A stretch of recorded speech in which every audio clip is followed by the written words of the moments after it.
Hi students, welcome to class ഓറ. നമ്മൾ part 1 next ഫോർമുലയാണ് പഠിക്കാൻ പോകുന്നത്. Integral A X plus B the whole raise to N D X എന്ന് പറഞ്ഞാൽ എക്സ് റൈസ് ടു എന്നിന്റെ ഇന്റഗ്രൽ എന്നാ മക്കളെ? Integral X raise to N D X എന്ന് പറഞ്ഞാൽ X raise to N plus 1 by N plus 1 plus E ആണ്. ഇതിന്റെ X സ്ക്വയറും എസ് ക്യൂബും എല്ലാം നമ്മൾ ഫസ്റ്റ് വീഡിയോയിൽ പഠിച്ചു കഴിഞ്ഞു. ഇനി ഇതിന്റെ തന്നെ ഒരു എക്സ്പാൻഷൻ ഫോമായ A S plus B the whole raise to N വരുമ്പോൾ എങ്ങനെ ഇന്റഗ്രേറ്റ് ചെയ്യാന്നുള്ളതാണ് നമ്മൾ ഇതിനകത്ത് പഠിക്കാൻ പോകുന്നത്. അപ്പൊ നിങ്ങൾക്കറിയാം എക്സ് റൈസ് ടു എൻ എന്ന് പറഞ്ഞാൽ എന്താ? X raise to N plus 1 divided by N plus 1 ആണ്. അപ്പൊ a X plus a S plus B the whole raise to എന്ന് പറഞ്ഞാലും ഈ എക്സിന്റെ സ്ഥാനത്ത് ഏതാ കിടക്കണേ? എ എസ് പ്ലസ് ബി എന്ന് മാത്രമേ ഉള്ളൂ.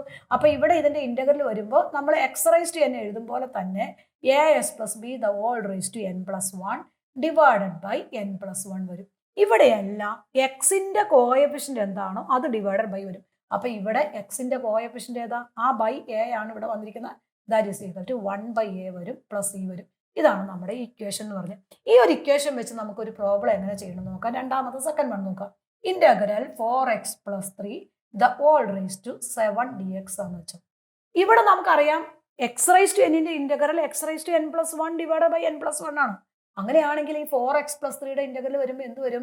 4x പ്ലസ് 3 അങ്ങനെ തന്നെ എഴുതാം. ദ ഓൾ റൈസ് ടു 7 എന്ന് പറയുമ്പോൾ അതിന്റെ പവർ ഒന്നുകൂടി 8 ഡിവൈഡഡ് ബൈ 8 പ്ലസ് സി എന്തുകൂടി വരും? എക്സിന്റെ കോഎഫിഷ്യന്റ് ആയ 4 കൂടി വരും. That is equal to 1 by 4 വരും. ക്ലിയർ ആയല്ലോ? ദെൻ തേർഡ് ക്വസ്റ്റ്യൻ നമ്മുടെ ആൻസർ ആയി കഴിഞ്ഞു. തേർഡ് ക്വസ്റ്റ്യൻ നോക്കുക. Integral 5x plus 2 the whole raise to 9 d x ആണെന്ന് വെച്ചോ. വളരെ ഈസി ആയിട്ട് നമുക്ക് ഒരു കാര്യം മനസ്സിലാക്കി എഴുതാൻ പറ്റും. അപ്പൊ നമ്മുടെ എക്സിന്റെ സ്ഥാനത്ത് കിടക്കുന്ന ഏതാ? 5x plus 2. അപ്പൊ 5x plus 2 the whole raise to 10 divided by 10 അങ്ങനെ തന്നെ വരും. അതായത് 9നോട് 1 കൂട്ടി കഴിഞ്ഞാൽ 10. ആ 10 തന്നെ താഴെ വരും. n പ്ലസ് 1 താഴെ അങ്ങനെ തന്നെ വന്നേക്കണം. പ്ലസ് ഇ എന്തുകൂടി വരും? ഇവിടെ എക്സിന്റെ കോഎഫിഷ്യന്റ് ആയ 5 കൂടി 1 ബൈ 5 വരും. ദെൻ ആൻസർ ആയി കഴിഞ്ഞു. ദെൻ ഫോർത്ത് വൺ നോക്കുക. Integral 1 plus x the whole square into d x ആണ്. അവിടെയും എക്സിന്റെ സ്ഥാനത്ത് എന്താ കിടക്കുന്നത്? കറക്റ്റ് ആയിട്ട് 1 പ്ലസ് എക്സ് ആണ്.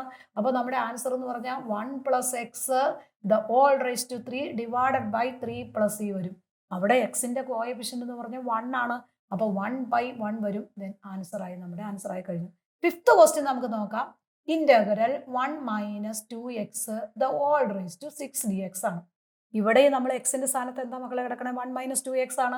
അപ്പൊ 1 minus 2x the whole raise to 7. 6നോട് ഒന്നോടെ കൂട്ടി 7 ഡിവൈഡഡ് ബൈ 7 പ്ലസ് ഇ. അവിടെ എന്തോടെ വരും? എക്സിന്റെ കോഎഫിഷ്യന്റ് -2 ആണ്. 1 ബൈ -2 വരും. ആൻസർ ആയി കഴിഞ്ഞു. ദെൻ സിക്സ്ത് ക്വസ്റ്റ്യൻ നോക്കാം. Integral 5x minus 2 the whole raise to 8 into d x ആണെന്ന് വെച്ചോ. ഇവിടെ നമ്മൾ 5x മൈനസ് 2 എന്ന് പറയുമ്പോൾ അവിടെ എന്താണ്? എക്സിന്റെ സ്ഥാനത്ത് 5x മൈനസ് 2 ആണ്.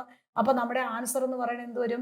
5x minus 2 the whole raise to 8നോട് ഒന്നോടെ കൂട്ടിക്കഴിഞ്ഞാൽ 8 plus 1 that is equal to 9 divided by 9 plus E.